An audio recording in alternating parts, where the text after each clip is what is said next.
WSU Transportation Services has a new announcement. And what to expect from WSU's annual spring game next on Murrow News 8. Public Broadcasting Studios on the campus of Washington State University. This is Murrow News 8.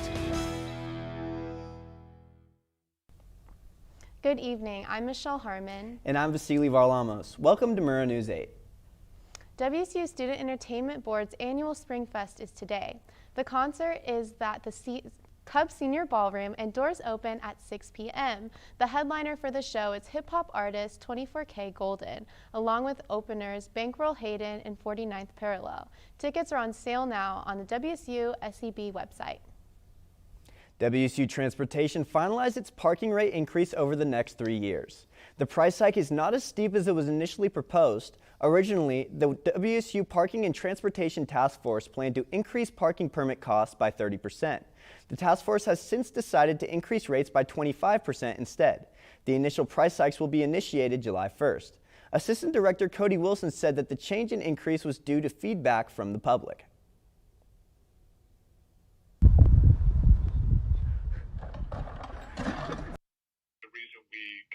To the drawing board and refigured some numbers was because of the comments we got. We got some really good comments, some really good feedback, had some really good suggestions. So we really do take those into consideration. We read every one of them. Coug bites are being damaged on campus. Find out more from our Murrow News 8 reporter, Jonah Oakleaf.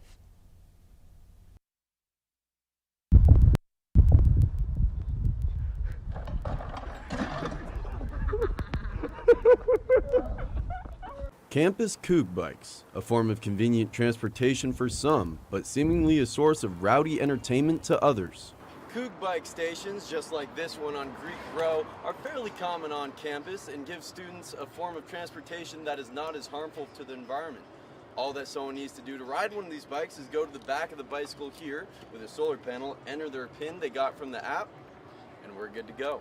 Coug bikes have existed at WSU for quite some time, but now it has become clear that their misuse is resulting in lasting damage to the bikes themselves. Driving by on patrol the other day, I did observe a bike on Maple Street that looked like somebody had crashed it. It had bent forks. It looked like the wheel was totally bent. It didn't even look usable anymore.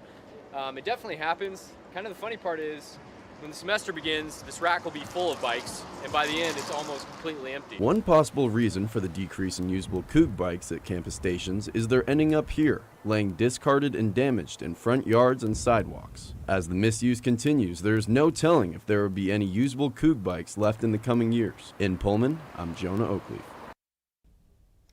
Pullman police are preparing for an increase in parties and outdoor gatherings around campus as the school year comes to an end. According to the Daily Evergreen, Officer Garrett Willis said that the police get a majority of calls about fights, noise complaints, property damage, trespassing, and fake IDs. Willis advised students to have a designated driver and to avoid drinking or marijuana if they are underage. The Jordan Schneitzer Museum of Art is hosting a free indie folk concert this Friday and next Friday. The shows will be in front of the museum on Terra Mall. The concerts are part of an exhibition called Indie Folk, New Art and Sounds from the Pacific Northwest. The Washington, Idaho Symphony is hosting their 50th season grant finale concert. The concert features the winners of the 2022 Young Artist Competition. Tomorrow's concert is hosted at Pullman High School and will take place from 7:30 p.m. to 9:30 p.m. On Sunday, the symphony will travel to Clarkston High School for an afternoon show from 3 p.m. to 5 p.m. Tickets are free with your Cougar card, $25 for adults and $10 for children 12 or under. The annual Crimson and Gray game is tomorrow at Giesa Field. Our live reporter, Derek Strom, has the scoop.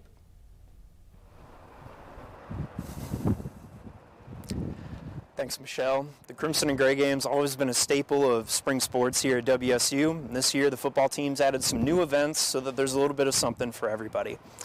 The first event is going to start at 1 before the game. It's going to be a kids clinic here at Rogers Field. That's going to start on this field right beside me. It's going to be for grades kindergarten through 5th grade. If you want to register for that, you can email athletics.football@wsu.edu. And then for the adults pregame, as you can see, they're setting up Cougville right behind me, so you'll be able to enjoy that from 1 until 3 before the game. Gates are going to open for the actual game at 2. The game's going to start at 3. Tickets are free for students if you have a student ID. For general admission, it's $5 seats for the lower bowl. And then for club seats, it's $15 if you're a part of the Cougar Athletic Fund, $20 if you're not. There's also going to be free parking available around campus. That's going to be at the Q parking garage. It's going to be right next to Ferdinand's, at Grimesway Field, and a handful of other spots around campus. There's a map on the athletics website if you want to check that out. Oh, and there's also going to be an autograph session post-game if you want to meet your favorite Cougar players. But that's all that I have for you. Back to you guys at the desk. Thanks, Derek. Northwest Public Broadcasting and Washington State Magazine were nominated for a regional Emmy. They were nominated for an episode of Ask Dr. Universe called Can You Hear in Space? The nomination is for the Informational Instruction Short Film Content category. The results will be announced on June 4th, and you can watch Season 1 of Ask Dr. Universe on nwpb.org. The 52nd ASWSU Senate met for the first time following the 51st Senate meeting on Wednesday night to confirm 5 senators and 12 executive members. ASWSU President-elect Jacob Martinez spoke to the incoming Senate about his goals for the upcoming year. Martinez said he hopes to improve communication between the executive staff and Senate and believes forming a strong relationship between the two is necessary for a successful year. President Joe Biden is in the Pacific Northwest for a 2-day visit to Seattle and Portland. Authorities say expect delays on the ground and in the air around Seattle. Biden's first stop was in Portland, where he toured areas that benefited from his infrastructure bill. After his Portland visit, the president traveled to Seattle Thursday evening and landed at Seattle-Tacoma International Airport shortly after 5 p.m. As the semester ends, a new season begins. And what new business opened in downtown Pullman? My mother was always very familiar with her neighborhood, but one day she stopped at the stop sign for much longer than usual, and she didn't know whether she should go forward or turn, and she wasn't even really sure where she was at. It was very unsettling for her. I felt so much better after my son told me, "Mom, I don't want you to worry or be afraid. I'll be there for you and we'll figure it out."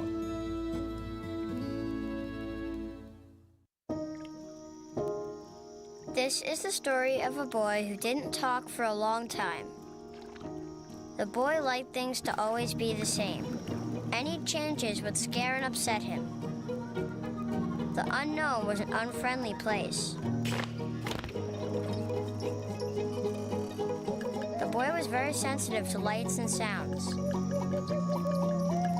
So he built secret hiding places where they couldn't get in. The boy didn't like looking people in the eye. He wasn't trying to be mean, it just made him feel uncomfortable. Sometimes he would flap his arms again and again. One day I found out I have something called autism. My family got me help. Slowly, I found my voice and learned all the ways I could live with it better. Early intervention can make a lifetime of difference. Learn the signs at autismspeaks.org. Me and my boy Matt had it good. He had catnip that was off the hook. But one day, he brings a girl home, and she's allergic to cats. Every sneeze was a nail in my coffin.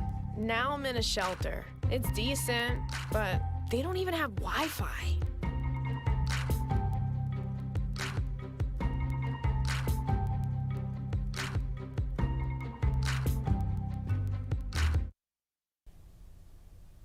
A WSU study concluded that intense exercise while dieting may reduce cravings for fatty foods. The experiment tested the resistance to the feeling known as incubation of craving, meaning the longer a desired substance is denied, the harder it is to ignore signals for it. While researchers admit more research needs to be done, the study may indicate that exercise can shore up restraint when it comes to certain foods. Pullman has a new natural market that opened up this month. More on the story with Murrow News 8 reporter Colby Annabrad.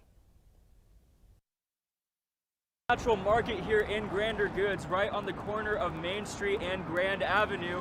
Customers can expect to be greeted with a lots of different smells, a lot of different tastes, and even a lot of different niche items.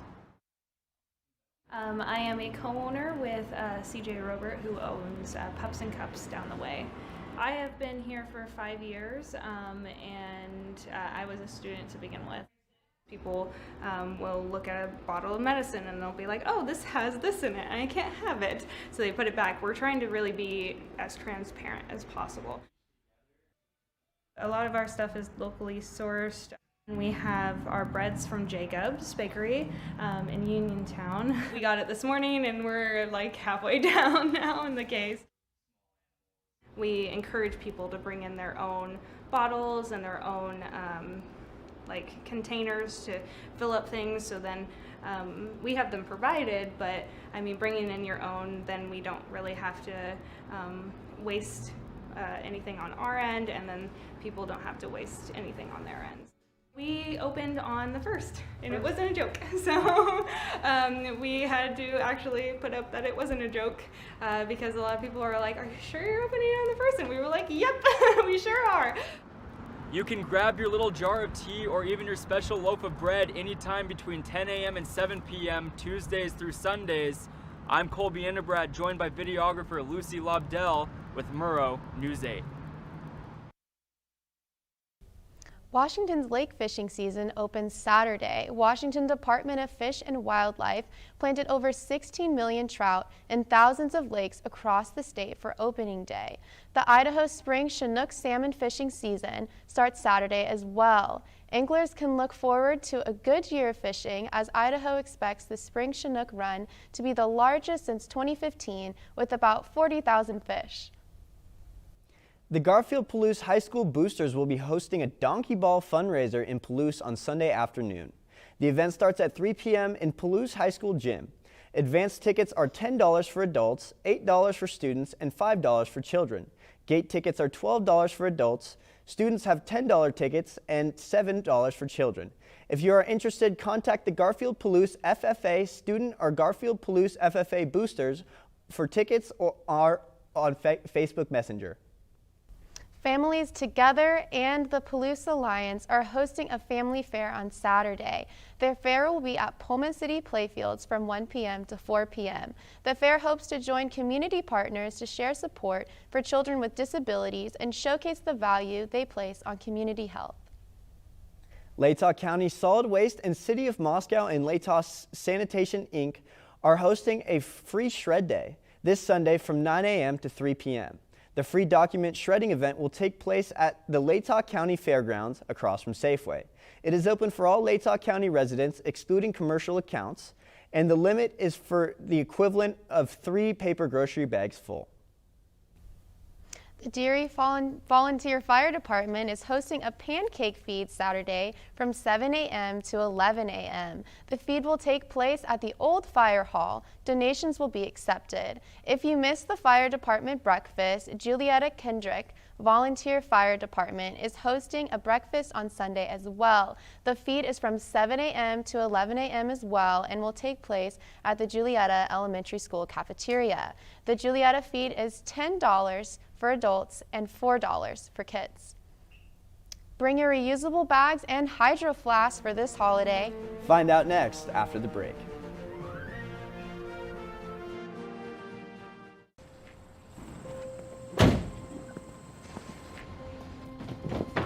Dad, they took over my bedroom. Come on, come on.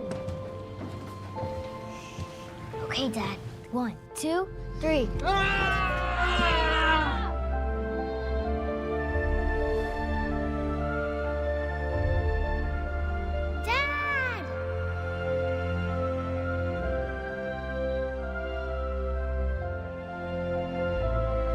You saved me. Dad? Are you okay? I'm fine, dear.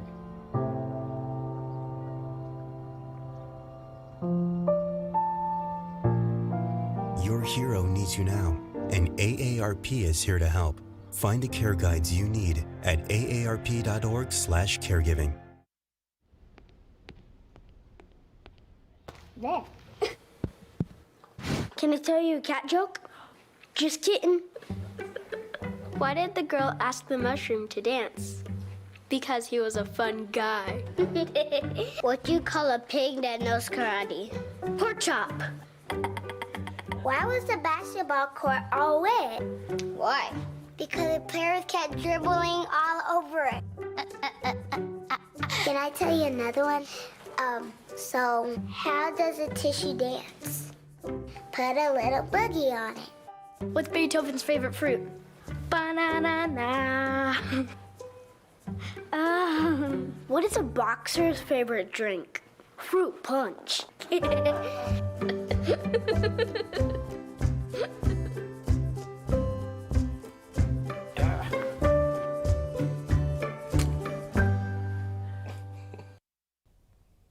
With warmer weather coming soon, wildfire season approaches as well. I took a look at what we can expect on the Palouse regarding fires. As summer creeps closer, so does wildfire season. It's hard to predict exactly how the fire season will go because a lot of it is based on ignition. The National Interagency Fire Center designated Eastern Washington as a second-level drought region for this upcoming fire season. Fires in recent years destroyed acres of land across Eastern Washington, including the Malden Fire in 2020. Lawrence Stachowiak, Director of Wildlife Sciences and Management at Eastern Washington University, said it's hard to tell what we can expect from this fire season. As of right now, the outlooks through July are such that we're okay. We're not as bad as we could be better, but that could change. With unusual snowfall in April across Washington state, some areas that would usually experience a drought are retaining moisture. Dmitry Kalashnikov, a WSU Vancouver PhD student in Environmental and Natural Resource Sciences, said this is a good sign for wildfires in the area. If you get snowfall in the spring, that's good. You know, the more snow there is in the mountains, the more moist the soil remains into like May, June, which is good for preventing fires, at least in the early part of summer. An important impact that goes along with wildfire season is the human impact. Humans have more of an influence on wildfires than one may think. Of the 1,800 or so fires that ignited in Washington state in 2021, something like 200 or so were natural. The rest, the 1,600, were human caused. With most wildfires being caused by humans, Stachowiak says there are many ways people can avoid being the cause of those fires. Examples of those include parking away from grass when parking your car, being fire aware, and when using things like these, make sure you put them out and discard them properly. Historically, wildfire season tends to fall between May and October. However, in 2020, fires raged on into December, so we'll have to wait and see about this year. For Murrow News 8, I'm Vasily Varlamos. In recognition of Earth Day, Dr. Universe archives for her 2021 piece answering a question from a curious 11-year-old about how trees give us air to breathe. The fictional feline Dr. Universe sat down with her friend Bala Shabib-Sona Wayne, a WSU biologist, to learn about how plants use energy from the sun to make oxygen via a process called photosynthesis. Sonia Wayne explained that plants don't have a nose or a mouth like humans, but rather use tiny microscopic organs on their leaves called stomata to move gases in and out. Today is Earth Day, and there are many ways you can get involved on the Palouse this weekend. Inland North Waste is also throwing an Earth Day party from 3 to 6 today. The Palouse Conservation District is cleaning the South Fork Palouse River from 10 to noon tomorrow. At the same time, the Moscow Co-op is hosting an Earth Day festival in its parking lot. Well, the sun is starting to shine a little bit more, but my April snow PTSD still has me worried about what's to come. Let's throw it over to Shagun at the weather wall for some answers. Shagun? Thank you, Vasily.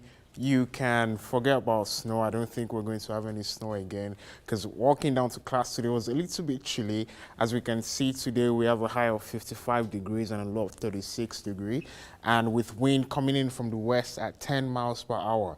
And the sun also rose a little bit early at 5:49 a.m. today and is setting at 7:47 p.m. tonight. Tomorrow is going to be a little bit sunny. As we can see, we have a high of 56 and a low of 35, and with 18 with a wind gust of 18 miles per hour. So don't forget to bring your windbreakers when you're coming to school or wherever you're going to. The sun is also rising at 5:47 a.m. tomorrow, and it's going to set at 7:47 p.m. Going on to the state map, we see that on the west side of Olympia and Seattle, it's a mix of rain and sun. I don't know what's going on. I don't know what's going on down there. But and as you can see, Yakima is going to get a little bit of sun tomorrow with a high of 67 degrees and a low of 35 degrees. And moving on to the east side, we see Tri-Cities.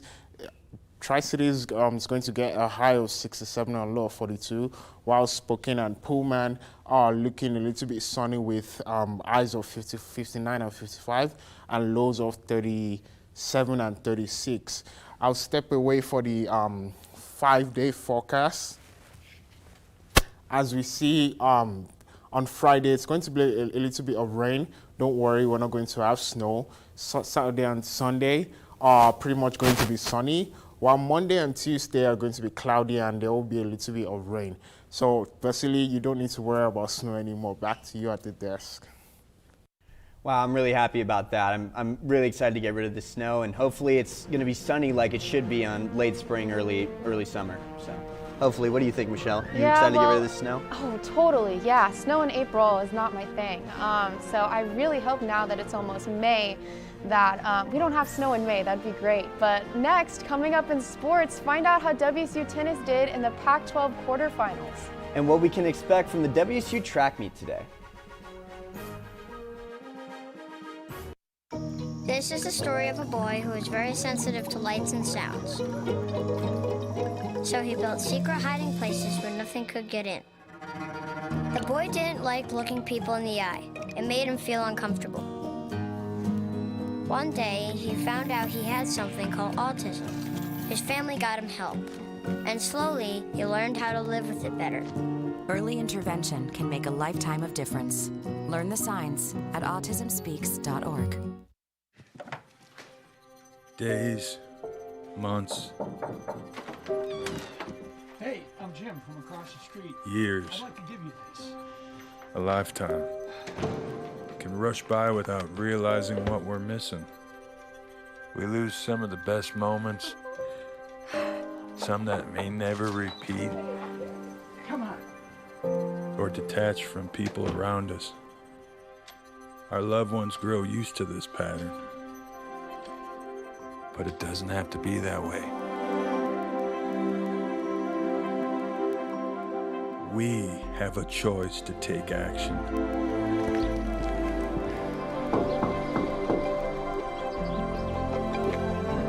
It's never too late to live a full life again. Hear how many of us Vietnam veterans have managed our mental health and reconnected with our families. Visit maketheconnection.net to find out more. I'll never forget the day our landlord called and said, read your lease. No pets allowed. My owner tells him my dog ate the lease, but that didn't work. And now I'm stuck in a shelter. But this pit bull is ready for a new crib. I'm loving, loyal, and play well with others. So don't be intimidated by all my muscles, because the biggest one I have is my heart. That's right, I said it.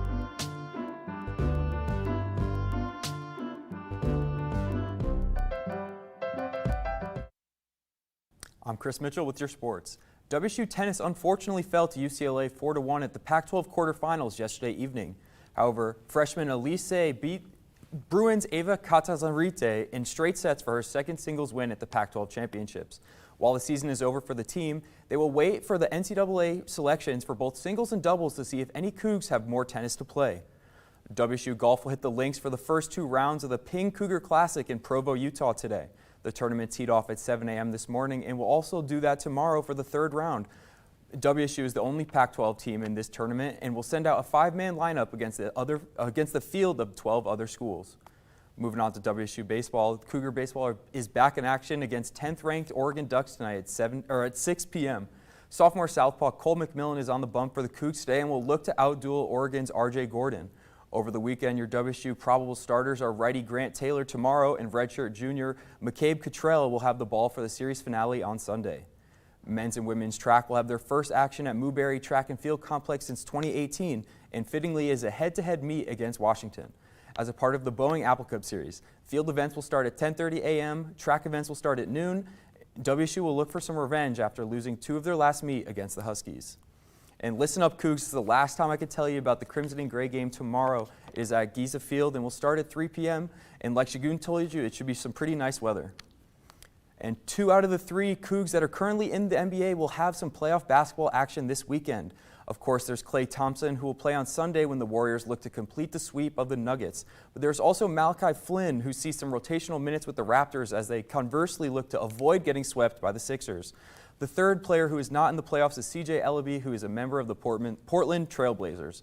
And if there's one big thing for sports today, pay attention to baseball for Miguel Cabrera at 4 p.m. He's 1 hit away from becoming only the 7th player ever with 3,000 hits and 500 home runs. That's all I have for sports. Back to you guys at the desk. What bean is being celebrated today? Find out which day is next on Murrow News 8. 1 in 3 adults has pre-diabetes. 1 in 3. That means it could be you, your favorite brother, your other brother, you, your football buddy, your football buddy, you, the boss's boss. If 1 in 3 adults has pre-diabetes, that means it could be you, your barber, your barber's barber. Nice work. Thanks. You, your plumber, Breathe right into your foot. your plumber's masseuse. Yes. You, your dog walker, On your left. your cat jogger. Or you, your co-pilot, your co-pilot's co-pilot. While 1 in 3 adults has pre-diabetes, with early diagnosis, pre-diabetes can be reversed. Take the risk test at doihaveprediabetes.org to know where you stand. Let me tell you about the toughest guy on earth. He does the work of 2 jobs, but only gets paid for 1. He's tough enough to feed the man that gave him a lifetime of nourishment. He has the crazy strength to lift the man that raised him up without even flinching. That's right. No employee of the month bonus check here. This guy, no, this warrior, will always be by his father's side, even if his dad will hardly remember. Good luck finding a gym to train for that. If this guy isn't the toughest guy on the planet, then I don't know who is. Caregiving is tougher than tough. Find the care guides you need at aarp.org/caregiving. It's National Jelly Bean Day for all you candy lovers out there. For those of you with extra Easter candy laying around, enjoy some jelly beans on their National Day. I know I'm going to be enjoying these jelly beans. We got some in studio right now. I think I got grape. There's like 40 different flavors of these. So honestly, I don't know which one's my favorite. Which one's yours, Michelle? You know, I really like bubblegum, but I have to say, I cannot do popcorn. Popcorn is not my thing. What about you? Yeah, the popcorn one's not very good. Do you remember the Harry Potter ones that they used to have where they have all those gross flavors, like they have a bean flavor, they have like all that kind. It's just so gross. I prefer the Jelly Belly ones for sure. They got like 40 flavors on here. I think my favorites are either, we were just talking about this as well. I like black licorice. I'm one of those people that actually likes it. I know a lot of people don't like it, but black licorice is definitely one of my favorites. And then I guess maybe cherry. I don't really know. This one is the popcorn one. I'm not gonna like it, but well, I don't know. Eating it anyways. Yeah. You know, I really don't like black licorice, but I get it. Yeah, I mean, it's an acquired taste. Like particular taste for sure. But yeah. I mean, I don't know. Anyway, thanks for watching. If you missed anything on this or any of our previous newscasts, you can always watch us on our YouTube channel. And more news can be found at nwpb.org, and you can also follow us on Facebook and Twitter. Have a good night.